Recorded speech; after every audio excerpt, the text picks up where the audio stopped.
Contact Entreprise vous présente Libreco.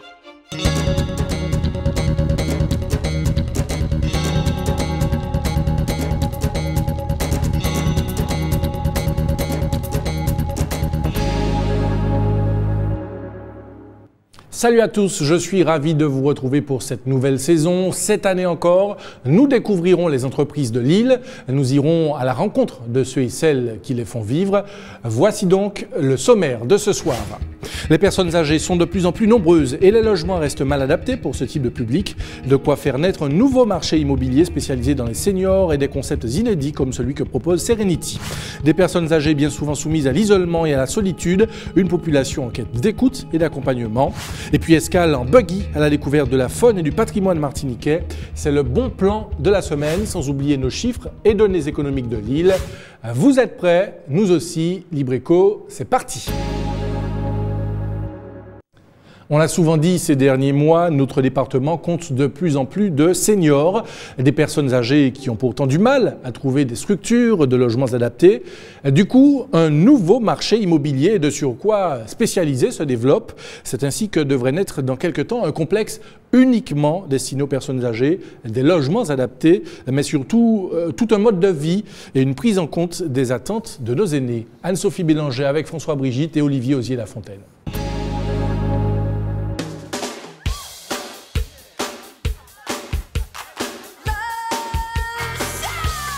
Le troisième âge, ce n'est pas toujours de tourpeau. Simone fait partie de cette génération de seniors dynamiques, sans graves problèmes de santé. Pourtant, aujourd'hui, elle a décidé d'anticiper l'avenir avec Serenity pour son futur logement. Et chaque détail compte.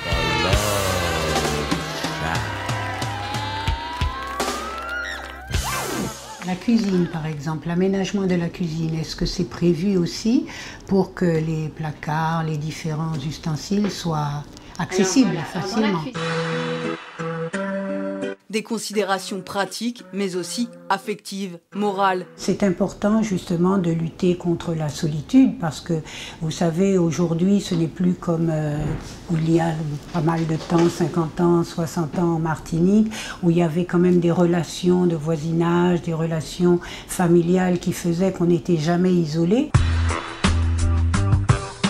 De nouvelles aspirations pour les seniors et de nouveaux concepts qui sont sur le point de naître, comme celui de Serenities, un projet de complexe immobilier qui devrait pousser ici des appartements avec une ergonomie adaptée pour le troisième âge, dans un quartier où les commerces, les professionnels de santé sont faciles d'accès, mais Serenities va même un peu plus loin dans ses prestations. Si demain vous avez un problème de santé, s'il faut appeler une infirmière, s'il faut prendre un contact avec un spécialiste, s'il faut faire une démarche auprès d'un pharmacien, la personne sera là pour tous ces soins. Si vous avez besoin d'une téléassistance 24 heures sur 24, on a un prestataire qui fera le nécessaire.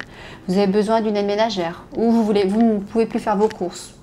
La gouvernante va vous mettre à disposition une personne qui va vous emmener, vous accompagner, faire vos courses. Vous pouvez avoir aussi une personne à domicile qui peut faire vos repas.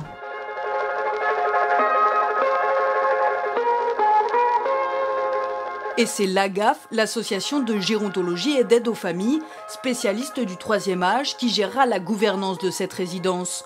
Les réalités, les problèmes des seniors, ces professionnels les connaissent bien. Cet homme, par exemple, faute d'aménagement adapté à son handicap, il ne peut plus sortir de sa chambre. Et le cas ne serait pas rare en Martinique.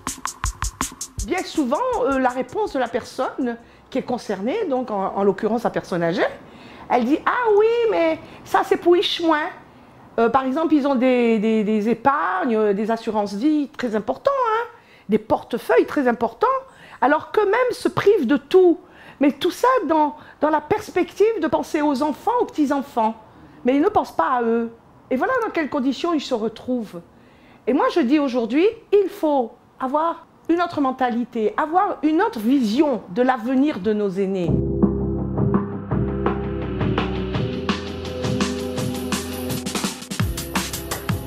Tendance qui pourrait bien changer selon cet institut de sondage, avec un phénomène, le vieillissement de la population. Aujourd'hui, les plus de 60 ans représentent 17,8% de la population. Leur part devrait doubler à l'horizon 2030 pour atteindre près de 34%. La Martinique sera alors le deuxième département le plus vieux de France. De nouveaux besoins, mais aussi un marché des seniors en plein boom. Les seniors martiniquais sont plus souvent propriétaires de leur logement et ils sont plus attachés. Mais ce que l'étude a permis de montrer, c'est qu'ils ont les mêmes besoins finalement de sécurité, de convivialité pour leur retraite demain que les seniors métropolitains. Ce qui veut dire qu'il y a de vraies attentes qui vont se développer, de vrais besoins pour cette cible spécifique. Des besoins auxquels les pouvoirs publics auront des difficultés à répondre dans l'avenir. Malgré ces constructions récentes de nouvelles structures comme les EHPAD, les carences en matière d'hébergement restent énormes. Mais surtout, les réponses adéquates en matière de logement sont variées pour une vieillesse qui a aujourd'hui plusieurs visages, plusieurs stades de dépendance, plusieurs types de prise en charge. Avec la politique actuelle donc, du Conseil général qui consiste à améliorer le maintien à domicile, je crois que si on combine des efforts pour le maintien à domicile et ensuite quelques places d'hébergement, on devrait normalement arriver à un équilibre, c'est-à-dire faire en sorte que les personnes soient maintenues le plus longtemps possible à domicile et lorsque le maintien à domicile devient quasiment inadéquat, à ce moment-là, en hébergement. Mais je crois que si on ne fait pas les deux, évidemment, on aura des difficultés pour l'hébergement dans très peu de temps. Différentes stratégies qui devront être planifiées dès aujourd'hui pour relever ce défi commun, mais aussi repenser tout un projet de société.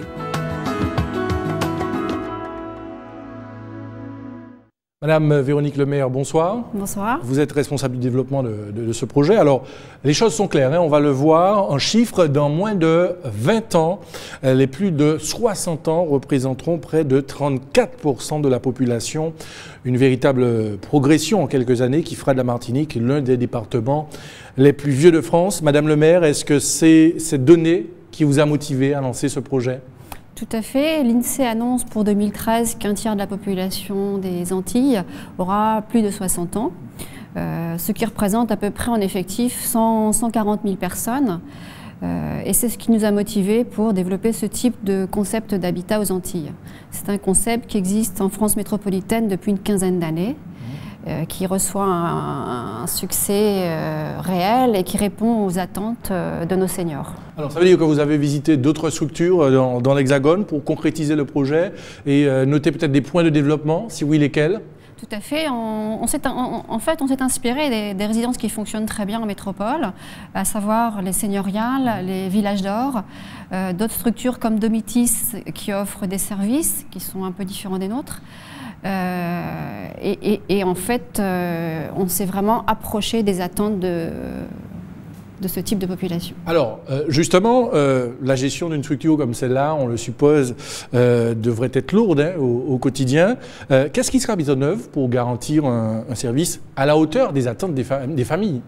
Alors nous avons pris un partenariat avec l'association de gérontologie, la GAF, qui exerce depuis plus de 12 ans sur le département. Ce sont des professionnels de l'aide à domicile et cette association est notre partenaire dans la gestion de ces résidences. Donc la gouvernante sera une personne, un professionnel de l'aide à domicile qui va pouvoir effectivement animer la résidence et mettre en contact nos résidents avec les différentes prestataires de services. Alors, de manière générale, quels sont les éléments qui sont mis en œuvre pour l'accompagnement de ces résidents ? Alors, l'accompagnement de ces résidents, principalement, ce sont des services, ce sera des services à la carte. C'est-à-dire qu'aujourd'hui, ces résidences sont destinées à des retraités autonomes. Donc, le but est de leur offrir un cadre de vie sécurisé, confortable et une convivialité par le biais d'un clubhouse, d'animation, d'une vie sociale. Toutefois, si la personne avait besoin demain de soins médicaux ou d'une aide spécialisée, nous avons la GAF qui, en tant que prestataire extérieur ou d'autres partenaires, pourrait intervenir auprès des résidents pour offrir à la carte soit une téléassistance, soit une aide ménagère, soit un accompagnement pour aller faire ses courses, soit, voilà, vous voyez, des... Mais tout ça dans une certaine autonomie, hein, comme vous le disiez à l'instant. Alors, justement, quand on regarde en chiffres ce qui motive les seniors à changer de logement, on constate que pour 21%, il s'agit d'un logement lui-même.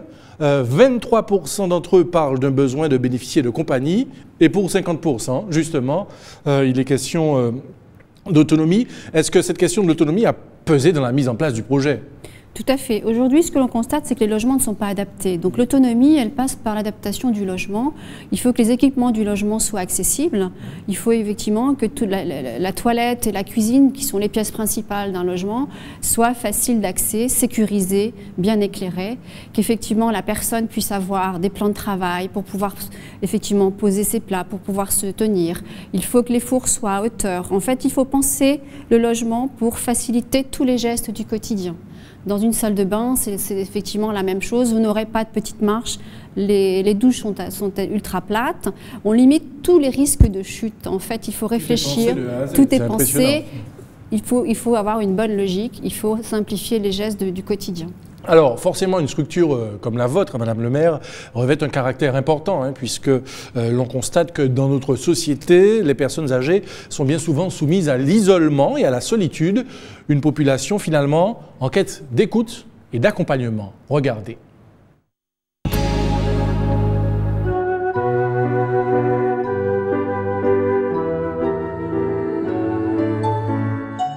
Les personnes âgées, c'est l'engagement de toute une vie pour Daniel. Des années à militer à la tête d'associations pour les accompagner dans leur quotidien, mais aussi pour redorer leur blason, leur redonner la place qu'ils méritent dans la société.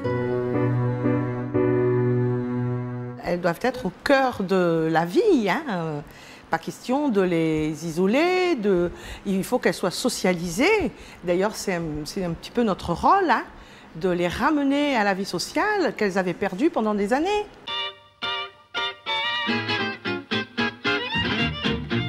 Un engagement qui se traduit par ses tournées quotidiennes auprès de ses protégés, des personnes âgées, souvent isolées comme Raymonde. Et avec Daniel, pas question de se laisser aller. Ce matin, quand je suis passée, je vous avais demandé de vous mettre une belle robe. Et alors? Vous avez oublié? Ah là là. Il y en a. Hein? Eh oui. Hein? C'est pas parce qu'on est à la maison qu'il faut pas être coquette. On t'es qu'à jouer dans tes fiancés. Ou t'es qu'à jouer dans tes fiancés. Ma carte comme ça, ma carte mettez mon coquette, je vais mettre, ma carte je vais ben, ou pas qu'à les trouver non plus. Ou pas qu'à y sortir. Mais oui, pas qu'à venir trouver moi. Hein? Il pas qu'à venir trouver moi non plus. Mais il pas qu'à venir parce qu'il pas voir où nulle part.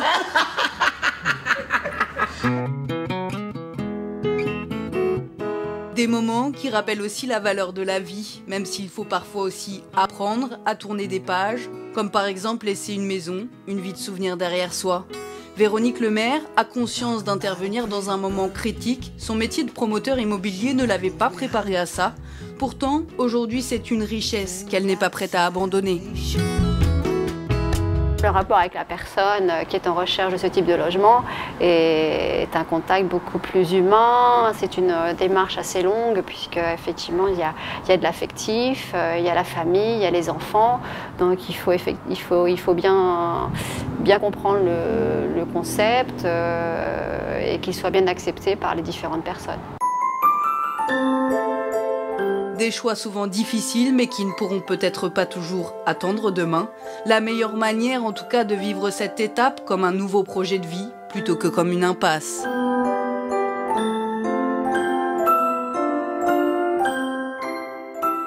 Alors visiblement, Madame le maire, il y aura de la place aussi pour des moments de convivialité, hein, visiblement, dans votre structure. Alors, deux mots chiffrés maintenant pour indiquer que 81% des Martiniquais n'envisagent pas de changer de logement dans les 5 prochaines années, contre 12% qui ont ce projet. Et puis, cette question des loyers, Madame le maire, qui n'est pas négligeable, 59% des Martiniquais consacrent entre 400 et 700 euros à ce poste. Question toute naturelle, est-ce que les tarifs seront étudiés pour les résidents? Tout à fait. En fait, l'objectif de ce concept était de réduire au maximum le coût des loyers et des charges en adaptant les loyers sur un loyer de marché et les charges en minimisant les services puisque les services sont pris à la carte.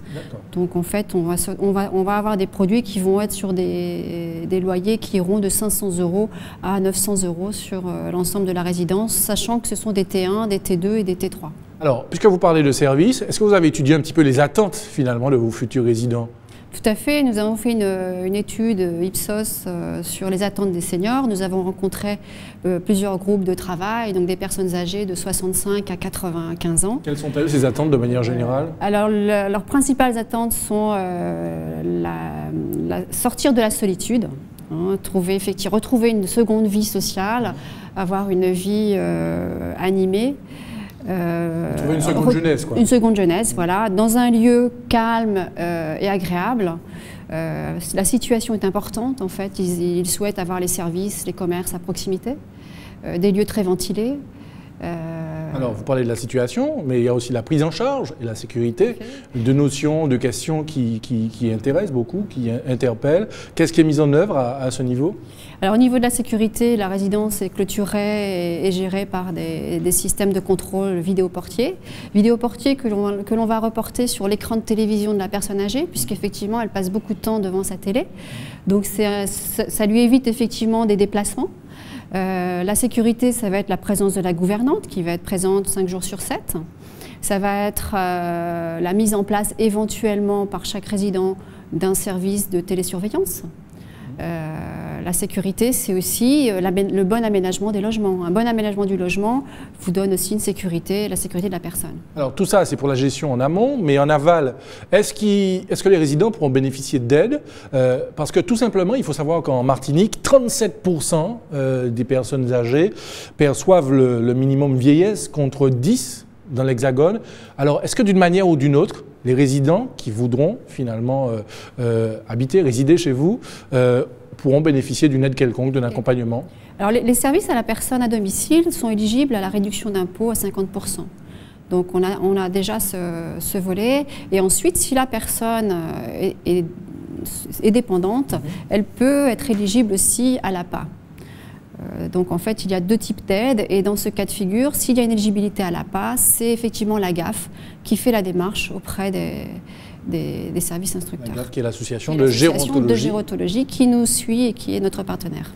Eh bien, Madame le maire, vous restez avec nous. On va vous retrouver tout à l'heure dans cette émission. En attendant, place aux chiffres de la semaine, moins de 7,6%. C'est le pourcentage de diminution des ventes de ciment sur une année constaté à la fin du mois de juin 2012. Détails et analyse.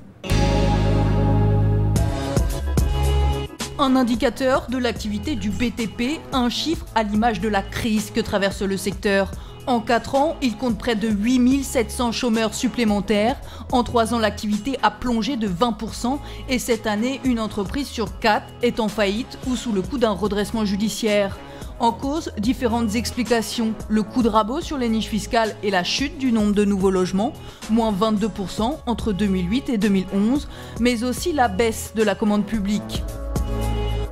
Organisations patronales et syndicats de salariés tirent ensemble la sonnette d'alarme auprès des différentes collectivités. Pour sortir de la crise, les réponses devront être collectives avec l'organisation d'une nouvelle table ronde dès la rentrée prochaine. Et c'est la rentrée, on reprend les bonnes habitudes. Chaque semaine, nous vous permettrons de découvrir des concepts innovants, des porteurs de projets.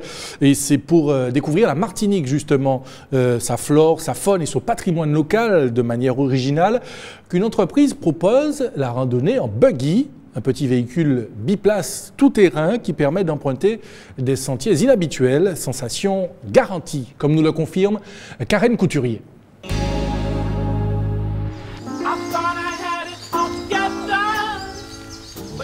Alors Eric, enchanté, bienvenue, bonjour, on va faire un petit briefing. Hein, alors venez voir autour du buggy, celui-ci par exemple. Découvrir la diversité des paysages martiniquais au volant d'un buggy, c'est ce que propose Cap Antilles Randonnée. Facile à piloter, quelques minutes suffisent à maîtriser ce petit engin équipé d'un moteur de 200 cm3, à condition, bien entendu, de respecter les consignes de sécurité. Alors, règles de circulation, on est en parcours privé, en parc naturel, donc vous imaginez qu'on est bien soumis à tout un tas d'organismes, l'ONF, l'environnement, l'ADRI, l'ADIREN, bref. C'est interdit de déraper, de se doubler, de faire les andouilles, c'est pas du sport mécanique, c'est une balade. Une balade accessible dès l'âge de 3 ans pour les passagers les plus téméraires et à partir de 18 ans pour le pilote qui doit impérativement présenter son permis de conduire. Après, au niveau de la conduite, c'est vraiment très facile à manipuler, comme vous avez pu le voir pendant le briefing. Un accélérateur, un frein et juste le volant, c'est vraiment très simple. Alors c'est une activité qui ne propose absolument aucun risque, puisqu'on est vraiment, c'est de la randonnée, hein, c'est vraiment pas du sport mécanique. Donc en randonnée, on est cool, on est tranquille, on est détendu et c'est vraiment ça s'adresse à tout le monde. Et c'est parti pour 3 heures de randonnée à travers le nord de l'île. Un circuit de 35 km en pleine nature, à la découverte d'une végétation particulièrement luxuriante.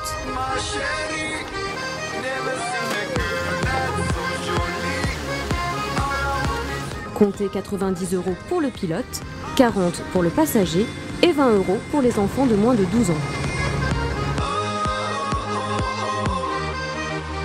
Alors est-ce que vous savez à quelle famille ça appartient le bananier? C'est pas un arbre. C'est une herbe? C'est une herbe géante, effectivement, c'est constitué que de feuilles. Des questions, mais surtout des réponses qui permettent aux randonneurs de découvrir la flore locale, le patrimoine culturel ou encore l'histoire de la Martinique, comme ici, au pied de la montagne Pelée. Au départ, la formation de la Martinique, ça a commencé par le piton de Crèvecoeur à Sainte-Anne et la presqu'île de la Caravelle, le petit bras qu'on a. C'est les deux plus vieux morceaux, ça date de 50 millions d'années.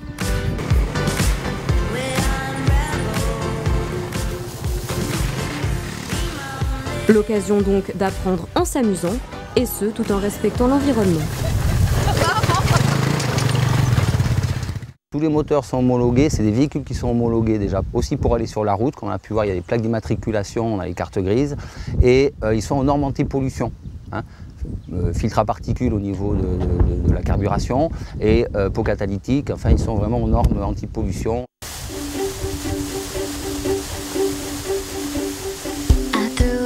Découvrir, apprendre, s'amuser, mais aussi tout simplement profiter de cette immersion en plein cœur de la forêt tropicale grâce à une petite pause bien rafraîchissante. Bilan de la matinée, 3 heures de randonnée à travers des paysages particulièrement enchanteurs qui s'achèvent avec la visite d'une romerie et sa traditionnelle dégustation. Première expérience buggy pour tous les randonneurs et les avis sont unanimes. Très bonne expérience, j'ai beaucoup apprécié. Par contre, ne pas oublier les lunettes de soleil. Les lunettes indispensables avec la poussière. Parce que là, on est pris plein quand même. Un peu dur le volant quand même. C'est que vu qu'on est crispé comme ça, moi j'ai mal aux doigts, aux articulations. Mais non, super, c'est très facile d'accès. Ça secoue, c'est éducatif aussi. On a appris plein de trucs. On a vu les fruits, les légumes, des beaux paysages, la cascade magnifique. Je le conseillerais et je le referai volontiers. Voilà, Madame le maire, peut-être une idée d'intervenant, une des activités que vous proposerez à vos résidents. En tout cas, cette année encore, vous aurez un rendez-vous chaque semaine avec les trouvailles de l'équipe. Alors, Madame le maire, avant de conclure, les projets, les perspectives. Alors, on parle d'un projet qui verra le jour d'ici l'an prochain, c'est bien ça? D'ici fin 2013, début 2014, effectivement. Avec objectif, donc, rendre le logement adapté à la personne âgée. Avec quelle grande perspective? Comment tout cela va se concrétiser? Les choses avancent bien? Les choses avancent bien. Le marché est tout de même un peu frileux. C'est vrai que la conjoncture n'aide pas le BTP. Je pense qu'il faut avoir confiance en ce projet et on fait un appel effectivement. Il faut que les investisseurs, les résidents n'aient pas peur à se lancer dans ce type d'achat. Oui, parce que vous parlez d'investisseurs, n'importe quel Martiniquais peut investir en fait sur le bien et aller vers de la location. Aller vers de la location et à terme occuper ce logement ou éventuellement le revendre si ça ne lui convient pas. Donc effectivement, on a soit la location, soit la résidence et j'invite effectivement les Martiniquais à réagir sur ce type de produit qui est vraiment l'avenir des personnes âgées. Merci, on prendra de vos nouvelles d'ici quelques mois. Libreco, c'est quasiment terminé, mais juste avant, comme chaque semaine, l'actu Contact Entreprise. En cette semaine de rentrée, l'agenda de Contact Entreprise est dominé par la visite en Martinique de Victorin Lurel, ministre des Outre-mer. L'avant-projet de loi relatif à la régulation Outre-mer et portant diverses dispositions relatives à l'Outre-mer a été présenté par le ministre en Conseil des ministres. Il sera ce jeudi en Martinique, notamment pour y présider une table ronde sur la vie chère et le développement économique en préfecture. Contact Entreprise participera à cette réunion. L'actualité Contact Entreprise que vous retrouverez évidemment chaque semaine. Libreco est maintenant terminé. On se retrouve mercredi prochain, même heure, même antenne. En attendant, passez une excellente soirée. À bientôt.